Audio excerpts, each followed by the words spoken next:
Hey, what's up guys, welcome back to the channel. If you're new to the channel, this is our is200 project that we're working on. It's got a 1JZ in it. So we've just come back from holiday and we've just come out to work on the car for the first time this weekend. So we're going to go through, see where we're at, see if we can get some motivation to get back working on it.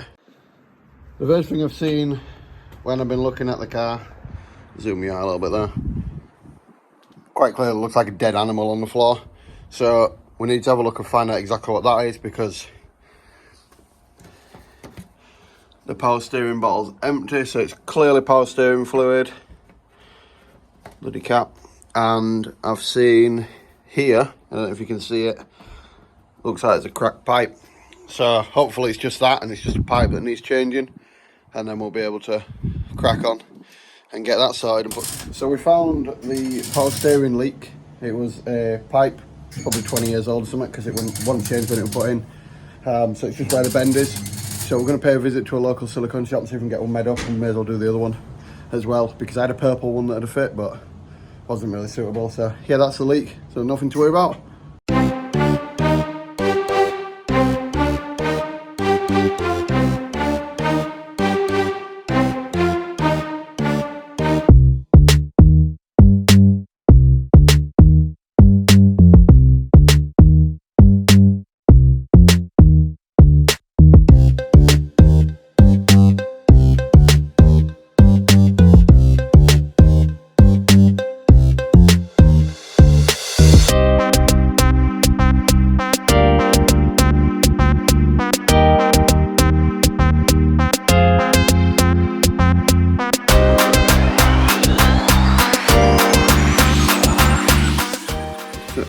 Progress has been good on the car recently. Ben's been over helping me out with it quite a bit, so we've got quite a bit of the welding done.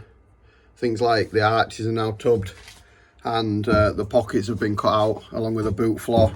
They've all been cut out just to give clearance and stuff like that. So back end of the car don't really need anything sort of pocket wise and OEM, just needs to be solid.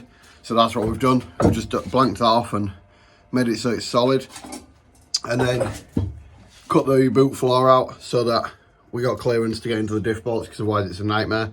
And then we're just going to check a plate across the top of it to make access easier if we need to, and there'll be a jacking bar put in there as well.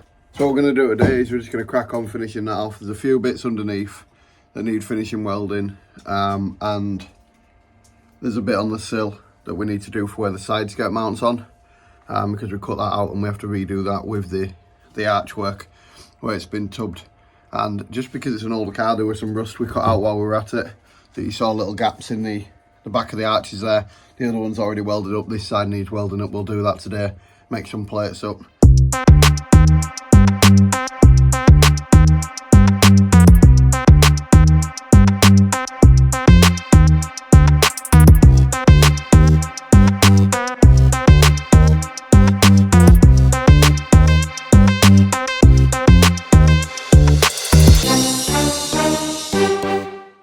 Got an E36 project for the group of us, which was my old car, and it's just sat rotting, so we're going to do some cool stuff with that. So yeah, I'll drop a little clip of that car in here, and when I was learning to drift a few years ago in it, but I'm going to have to learn again because I haven't drifted in like 2 years or something stupid. But once this is done, we'll be able to get out there. Also, we're looking at some new mirrors, so let me know what you think about them.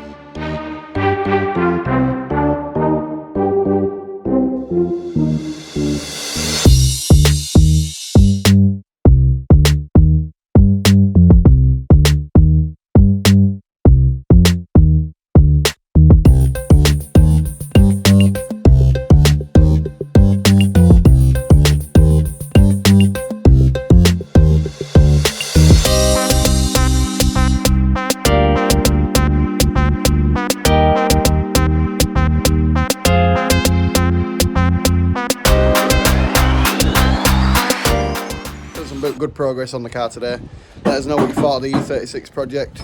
It's been in the garage for like 3 years or something, and I haven't touched it. Obviously COVID were part of that. Ben turned up to help us out again, so you can't knock it.